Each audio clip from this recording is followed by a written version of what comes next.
You trusted me with anything, and you signed everything. Now it's legally binding. I'm a corporate lawyer specializing in financial compliance. My wife, Rachel, worked as a marketing director at a mid-sized firm. We'd been married 8 years, and I thought she knew me well enough to understand that I don't make empty threats. I'm not the type to throw around ultimatums for dramatic effect. When I say something, I mean it with every fiber of my being. So when I looked at her over our expensive coffee one Tuesday morning and said clearly that if she invited her boss to her birthday party, our marriage was over, I wasn't being jealous or insecure. I was drawing a line in the sand. It was a survival warning, the kind you give someone before they step on a landmine. She laughed. Not a polite chuckle, but a full theatrical laugh, head thrown back like I delivered the punchline to the world's greatest joke. "Relax, David," she said dismissively, already scrolling through her phone. "He's just my mentor." Mentor. She said that word like Kevin Patterson was some enlightened business guru who descended from corporate heaven to bless her career.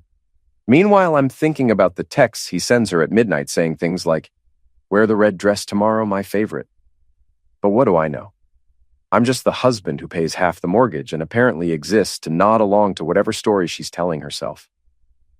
Here's the thing about Rachel that drove me insane. She genuinely couldn't distinguish between someone respecting her professional abilities and someone who wanted to sleep with her. To her, every compliment was sincere. Every lingering look was appreciation for her innovative marketing strategies. Every late-night text was just Kevin being committed to the team's success. She was either completely oblivious or willfully ignorant, and I'd stopped trying to figure out which. I could see the disaster forming like watching a loading bar fill up on a terrible download. 1 dot, 2 dots, 3 dots, connection complete. Welcome to the end of your marriage. Rachel had this annoying habit of mistaking attention for admiration. She'd sit on our couch telling me about her day, about how Kevin praised her presentation or asked her opinion on a campaign, and she'd glow like she'd been plugged into an electrical outlet. I kept my mouth shut mostly because pointing it out would just earn me another lecture about how I don't understand office dynamics and how networking is crucial in marketing. Sure, sweetheart, network away. Just don't be surprised when your network starts looking like an affair waiting to happen. But here's what Rachel didn't know. What she never bothered to ask about because she never cared about my work beyond surface-level questions. Kevin Patterson wasn't just her boss. Patterson Marketing Group had recently landed on my law firm's radar for some questionable financial practices. Nothing concrete yet, just red flags and whispers. The kind of thing that makes compliance attorneys like me start digging through documents at midnight. And I'd just been assigned to the preliminary review team. Conflict of interest? Absolutely. The kind that could destroy careers if not properly disclosed and managed. The kind that made a wife publicly celebrating her boss look catastrophically bad for everyone involved. While Rachel planned her party that week, ordering metallic balloons and a custom cake shaped like her initials because apparently fondant is sophistication, I was planning something else entirely. I pulled up my laptop, opened a secure browser, and started drafting documentation. Call it paranoid if you want. I call it insurance. I'd spent 8 years watching Rachel navigate her career with the ethical flexibility of a contortionist, bending rules I didn't know existed. She's charming, I'll give her that.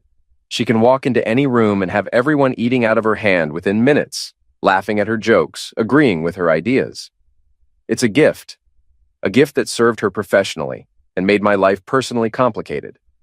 Because when you're that good at performing, at making people believe whatever version of reality you're selling, the lines blur. What's real? What's strategy? What's just Rachel being Rachel? And what's Rachel actively making terrible decisions that'll explode in both our faces? The party itself was exactly what I expected.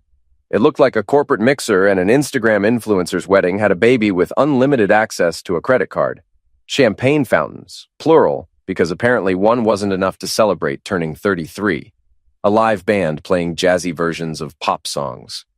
Purple and gold lighting strategically arranged around our backyard.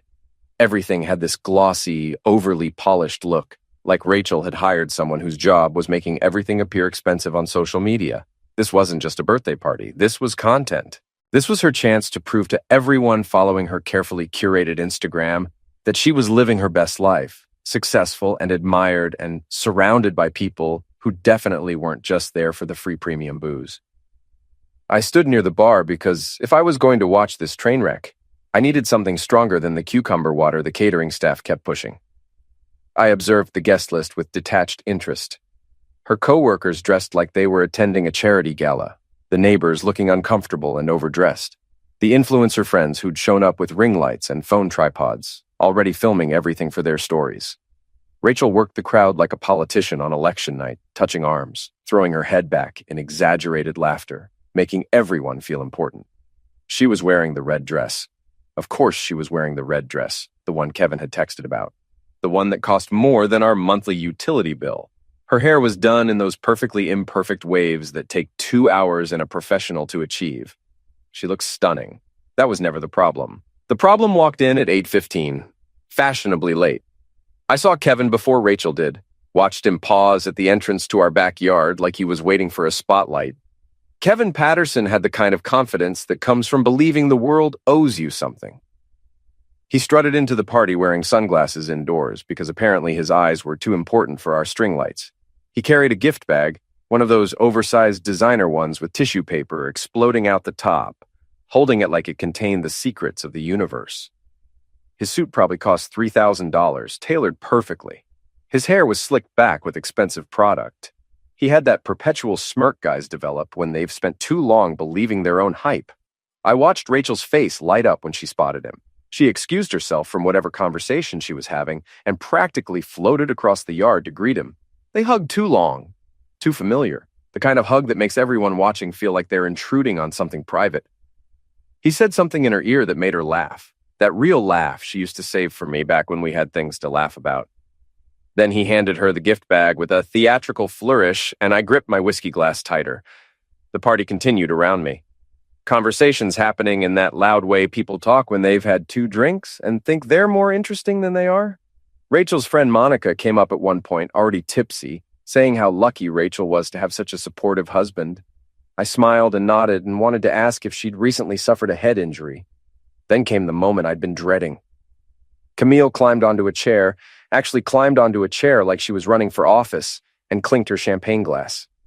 The crowd quieted, faces turning toward her. She was glowing, absolutely radiant with attention and champagne. "I want to thank everyone for coming tonight," she began, her voice carrying across the yard with practiced ease. "But there's someone special I need to recognize, someone who's been an incredible mentor, supporter, and friend." My stomach dropped. I knew exactly where this was going. "Kevin, come up here." She extended her hand toward him like a queen summoning a knight. He moved through the crowd with that insufferable confidence while people clapped politely, probably confused about who he was and why he was getting special recognition. Rachel raised her glass higher, smile bright enough to power a city. "Kevin, thank you for everything you do, for believing in me, for pushing me to be better. I wouldn't be where I am without you." The crowd cheered and raised their glasses, completely oblivious to what had just happened. But I heard it. I felt it. You could have heard my dignity call an Uber and leave entirely. It was the sound of something breaking, not dramatically or loudly, but with quiet finality. I didn't make a scene. That's not my style. What would it accomplish? Screaming at my wife in front of 50 people while Kevin stood there smirking. I had a better plan, one requiring patience rather than emotional outbursts. I smiled, the kind that doesn't reach your eyes, finished my whiskey in one swallow, and walked over to where Rachel was still standing on that chair, still basking in her moment. I leaned in close enough that only she could hear me over the music. "Happy birthday." Then I walked out, not dramatically, not with a door slam or speech, just efficiently, like I was clocking out of a terrible job. I grabbed my keys, walked through our house, past the catering staff, past the coats piled on our bed, and got in my car. The music faded as I pulled out of the driveway, and for the first time in months, I could breathe. Rachel didn't call that night. Not one text asking where I was or if I was okay. Nothing. Complete radio silence. I guess when you're the star of your own movie, the director's husband doesn't really matter. I was background talent, technically in the scene, but replaceable by anyone. I drove around aimlessly, ended up at a 24-hour diner off the highway, the kind that smells like coffee and regret, where waitresses don't ask questions when a guy in a button-down shows up alone at 10:30, looking like he's witnessed his own funeral. I ordered coffee that tasted like it had been brewed during the Clinton administration and sat watching my phone not light up. It was fascinating in a morbid way, watching the minutes tick by and realizing she genuinely didn't care where I was or whether I was coming back. She was probably still at the party, still holding court, still pretending everything was perfect. But while she was cutting cake, I was cutting ties. I pulled out my laptop, connected to my phone's VPN, and got to work. First order of business, our joint credit card. The one we'd opened 3 years ago because Rachel insisted shared finances were healthy for marriage. I logged into the account and hit the freeze button with satisfaction, frozen, done. Every transaction she tried would be declined. Then I moved to my business account, the one with my consulting fees and salary deposits, and rerouted everything to a new account I'd opened last month at a completely different bank. I'd watched too many guys get cleaned out by wives who decided that what's yours is mine applied to bank accounts, but not to loyalty. Next came the locks. Our house was in my name. I bought it 2 years before meeting Rachel. When we married, I added her to the title because that's what you do when you love someone. But the mortgage, all me. Every payment, every repair, my money, my credit. So changing the locks wasn't a power play, it was a boundary. I called the 24-hour locksmith, arranged for them to come out first thing in the morning, cash payment, receipt under a different name. But the real masterpiece was the email. I sat in that diner booth and composed what I can only describe as art disguised as professional correspondence. Subject line: conflict of interest, urgent, short, professional, devastating. In the body, I kept it brief. Per company policy regarding conflicts of interest and potential ethics violations, I'm submitting formal disclosure of a personal relationship that may impact the ongoing Patterson marketing review. Attached, please find photographic evidence requiring immediate assessment by the ethics committee. Then I attached a photo. Not just any photo, the perfect photo. Someone had posted it to Instagram and tagged both Rachel and Kevin. There they were, smiling at each other like they were the only two people at the party. His hand on her waist, her hand on his arm, both holding champagne glasses, looking like a couple celebrating their anniversary instead of a boss and employee at a birthday party. The beauty of the photo was its ambiguity. It didn't show anything explicitly inappropriate, but it showed enough. The body language, the proximity, the casual closeness, and in the context of a company under legal review with me as a reviewing attorney and her as an employee who just publicly declared her boss her most special guest, that photo was a grenade. I addressed the email to 3 people: my supervisor, the head of legal review, and the ethics officer. Then I hovered over send for exactly 30 seconds, giving myself time to reconsider. But then I remembered her standing on that chair, raising her glass to Kevin, while I stood there like a ghost at my own wife's party. I clicked send with 0 regrets. It was nearly midnight. I paid my bill, left a generous tip, and headed to a hotel. Not fancy, just clean and quiet with a bed and a lock on the door. I checked in using my business credit card, the one Rachel didn't have access to, and lay on the bed fully clothed, staring at the ceiling. I waited for guilt or regret to hit me, but it never came. Instead, I felt relief. Pure, uncomplicated relief. 4 days. That's how long it took Rachel to notice I hadn't come home. 4 whole days of her posting Instagram stories from the office, sharing motivational quotes about boss babes, presumably basking in her party's afterglow while I sat in a hotel room eating room service. 4 days of absolute silence. No calls, no texts, no "Are you alive?" check-ins. The level of obliviousness required to not notice your husband has vanished was almost impressive. When she finally showed up at the house late Thursday afternoon, I'd taken the day off work and was sitting in the living room with bourbon that was probably too expensive for 3 in the afternoon. I'd spent the morning arranging things, setting the stage. I heard her before I saw her, that confident click-clack of heels on the walkway. She was humming, like she'd just won Employee of the Year. The door opened. She still had her old key. She breezed in like she owned the place, tossing her designer purse onto the couch. "Did you miss me?" she asked in that playful tone, like this was a minor misunderstanding, and we were about to kiss and make up. I looked at her over my glass, letting the silence stretch uncomfortably. "Sure," I finally said, my voice flat as concrete. Like I miss food poisoning, or jury duty, or that root canal without enough anesthesia. Her smile faltered. She opened her mouth to respond, but then she noticed something. Her key was still in her hand. She'd used it, turned it, felt it move in the lock, but something had felt wrong. "Mason," she said slowly, looking from the key to me.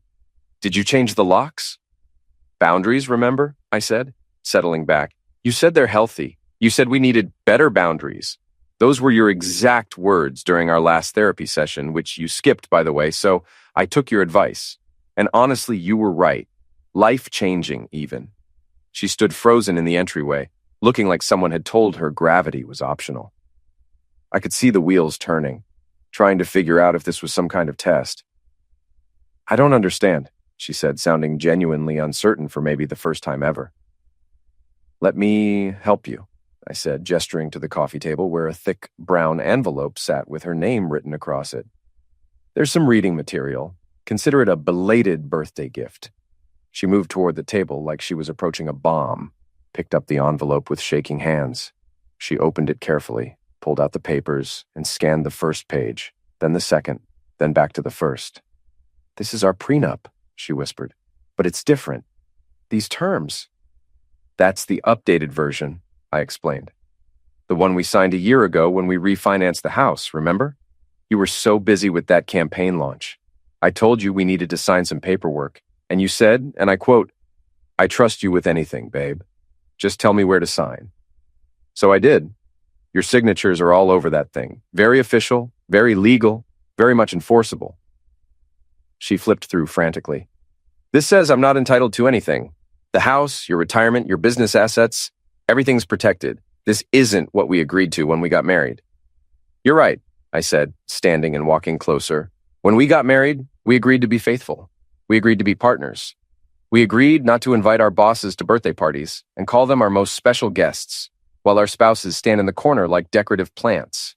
But things changed, didn't they? Circumstances evolved. I adapted accordingly. You tricked me, she whispered, clutching the papers. You lied. I told you we needed to sign paperwork for the refinance, which was true. We also needed to sign an updated prenup, which I mentioned was included. You just didn't bother reading what you were signing because you were too busy, too distracted, too confident. I'd never do anything that wasn't in your best interest. You said you trusted me with anything, so I trusted that you wouldn't read the fine print.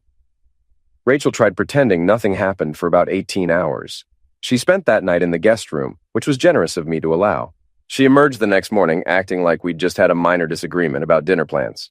She made coffee, did her makeup, got dressed in a power suit, and headed to work like everything was fine. I worked from home that day because I had a feeling things were about to get interesting.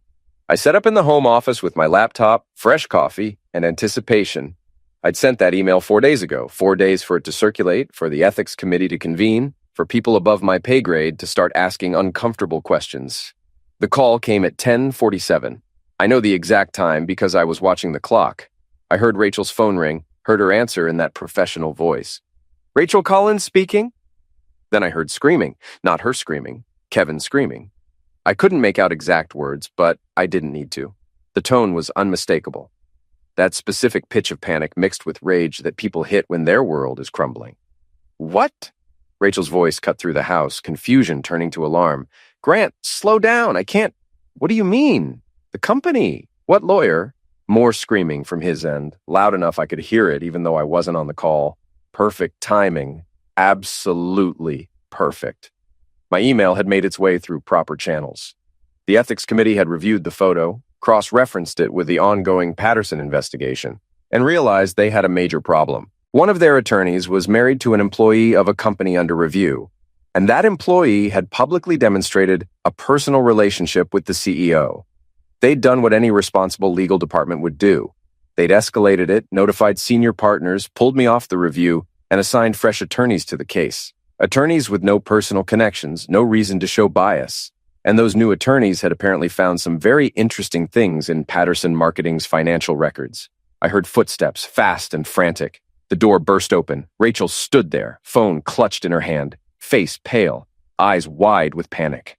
David, she said, voice shaking. Kevin's freaking out. He's saying something about lawyers and investigations and freezing accounts. He's saying this is my fault, that I... She stopped, swallowed hard. What did you do? I leaned back in my chair. Me? I didn't do anything illegal. I simply followed protocol.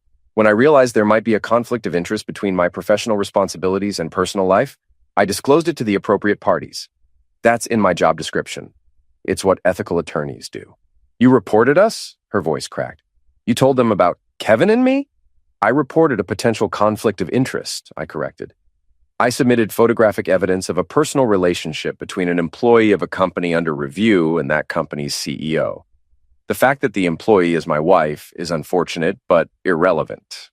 The fact that you made that relationship very public, very obvious, and very questionable in terms of professional boundaries, well, that's on you. I just provided documentation. She stared at me like I'd grown a second head. You're ruining everything. Kevin's company, my job, my career. They're going to think I'm involved in whatever they're investigating.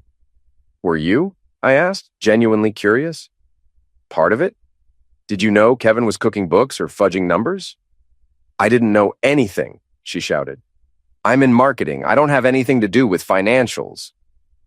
This is revenge, she said, realization dawning. Because of the party. Because I invited Kevin. I'm not jealous, I interrupted, standing up. Jealousy requires caring about something enough to want to keep it. What I am is done. Done being an afterthought in my own marriage. Done watching you prioritize your boss over your husband. This isn't revenge. This is consequences. There's a difference. Her phone rang again, Kevin's name flashing. She looked at it like it was a live grenade. She didn't answer. The phone kept ringing, insistent and angry. You need to fix this, Rachel whispered desperately. Please call them back. Tell them it was a mistake. No, I said simply, returning to my chair. I'm not fixing anything. This is the bed you made. Time to lie in it. Although, probably not in this house, since legally speaking, you don't live here anymore. You might want to start looking at apartments. Rachel's career crumbled faster than her gluten-free cake. Within 48 hours of Kevin's panic call, everything fell apart. Their biggest client, a tech startup, pulled their account completely, just sent a terse email about reevaluating partnerships in light of recent developments, and took their six-figure contract elsewhere. Then another client left. Then another. It was like rats abandoning a sinking ship, except the rats were Fortune 500 companies suddenly very concerned about their reputation and eager to distance themselves before scandal stuck to them too. HR got involved next. They flagged Rachel's profile for review, which is corporate speak for, we're building a file in case we need to fire you. They started asking questions about her relationship with Kevin, whether any promotions had been influenced by their personal connection, whether she'd ever received preferential treatment.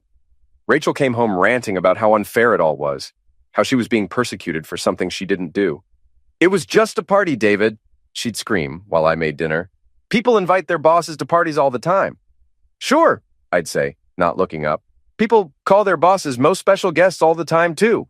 Totally normal. But the real nail in the coffin came courtesy of a blog called Corporate Confessions. Someone submitted the story of Rachel's birthday party to this gossip site for office workers. The article went live Tuesday morning with photos from Instagram, screenshots of Rachel's toast, a detailed timeline, and spectacular commentary about professional boundaries. The headline was a masterpiece. When birthdays become evidence, a marketing director's guide to ending your career in one Instagram post. By Tuesday afternoon, it had been shared 8,000 times across LinkedIn, Twitter, and every platform where bored office workers congregate. The article dissected every aspect of the party, from timing to guest list to the unfortunate optics of a married woman effusively praising her married boss while her husband stood in the background, looking miserable. LinkedIn erupted. Marketing professionals Rachel had never met were writing think pieces about boundary violations. HR representatives were sharing the article with commentary about what not to do. Her colleagues were conspicuously silent, quietly unfollowing her profile like she'd contracted something contagious. The memes started Wednesday. Someone created a most special guest template with Kevin's face photoshopped onto inappropriate scenarios. Another person made a corporate bingo card with toasting your boss at your birthday party as the free space. A creative soul edited the Titanic sinking scene with Rachel's face on the ship and professional reputation on the iceberg. Even Rachel's intern, a 22-year-old kid named Tyler, posted a GIF of Michael Scott from The Office with the caption, "When your boss's birthday invite turns into an HR investigation," and got 5,000 likes in 3 hours. Rachel tried to delete everything. Her Instagram post from the party disappeared. Her LinkedIn profile got scrubbed of photos, including Kevin. She tried to get Corporate Confessions to take down the article, threatening legal action, which just resulted in them posting an update with screenshots of her threatening emails and a new headline, "Marketing Director Threatens Blog, Proves She Still Doesn't Understand How the Internet Works." She called me during this digital purge, voice tight with panic. You ruined my life, she shouted. Everything I've worked for is gone. My reputation is destroyed. This is all your fault. I was at the gym on a treadmill, having the best workout I'd had in months. No, darling, I said casually. You did that with good lighting and bad decisions. I just provided documentation. The internet did the rest. That bingo card was particularly inspired. She screamed something about betrayal, how I'd violated her trust, how I was vindictive. Then she pivoted to threats. I'm going to sue you. My lawyer says I have grounds for intentional infliction of emotional distress. I stopped running, took a drink from my water bottle. Please do. Take me to court. Put everything on public record. We can depose Kevin, get all those midnight texts admitted as evidence, really air out every detail for a judge to examine. And when you lose, because you will lose, I'll bill you for my legal fees and emotional damages. Kevin showed up at my house the next day looking like he'd gone 12 rounds with reality. His eyes were bloodshot, tie crooked, expensive suit wrinkled. He was breathing like he'd just watched his stock portfolio combust. I heard the doorbell, checked the security camera, and almost choked on my coffee, seeing Kevin on my porch looking like a before photo in an anxiety medication ad. I took my time getting to the door, letting him ring twice more. When I finally opened it, I just stood there sipping coffee with polite curiosity. Where is she? He demanded, voice cracking. Where's Rachel? I need to talk to her now. He tried to push past me, but I blocked the doorway. Good morning, Kevin, I said pleasantly. Beautiful day, isn't it? Would you like coffee? I don't want your damn coffee, he shouted loud enough for the neighbors to hear. I want Rachel. Do you have any idea what you've done? The company is falling apart. We're hemorrhaging clients. The board is calling emergency meetings. Lawyers are crawling through every document. This is your fault. Did I asked. Because from where I'm standing, I just disclosed a conflict of interest. Everything after that was people doing their jobs. But you know what destroys companies? Fraud, financial misconduct. Cooking books while your marketing director publicly celebrates you and creates a paper trail any first-year law student could follow. Rachel appeared then, wearing expensive athleisure like dressing well would fix reality. Kevin whirled on her. What did you make him do? They found major discrepancies. HR's in meltdown. Half the staff quit yesterday. Our biggest investor pulled out this morning. I didn't know anything, Rachel stammered. I'm in marketing. That's not what it looks like, Kevin shouted, hands shaking. It looks like the CEO and his marketing director were having an inappropriate relationship. When the company got investigated, her husband conveniently disclosed everything to protect himself while throwing us both under the bus. I cleared my throat. I didn't throw anyone under any bus. I informed my employer about a personal connection to a company under review, which is required. What happened after that is consequences of choices you both made. I'm not the villain. I'm just the guy who pulled the fire alarm when the building was already burning. Rachel turned to me, genuine horror in her expression. Please fix this. You know people. You have connections. I'm a lawyer, not a wizard, I said, amused. I can't make fraud investigations disappear, but even if I could, I wouldn't. I'm done enabling your stupid decisions. This is your mess. You figure out how to clean it up. Kevin took a step toward me, looking like he might try to hit me. You self-righteous fool, he hissed. You destroyed everything. I looked him dead in the eyes. No, Kevin, you destroyed everything because you couldn't keep your books clean or your hands professional. I just documented it, but please keep yelling. The neighbor has her phone out. This will make excellent content for the Neighborhood Watch Facebook group. Kevin stood there, cycling through emotions before landing on defeat. Everything I built is gone, he said hollowly. He turned to Rachel. This is your fault, your need for attention. I hope it was worth it. Then he left, stumbling to his luxury sedan and driving away. Rachel stood crying, mascara running. I wanted to clap. 5 stars, would watch again. Rachel showed up to work Monday morning in her best power suit, ready to fight. Her security badge didn't work. She swiped it once, got a red light, an angry beep. Swiped again, same result. The security guard, Marcus, handed her a sealed envelope without making eye contact. She stood there 30 seconds staring at it before opening it with shaking hands. Inside was one sentence. Termination of employment effective immediately. At the bottom, above the company seal and HR director's signature, was another name, authorized by General Counsel David R. Harrison. She looked up from the paper, probably realizing her husband had just fired her using nothing but proper legal channels.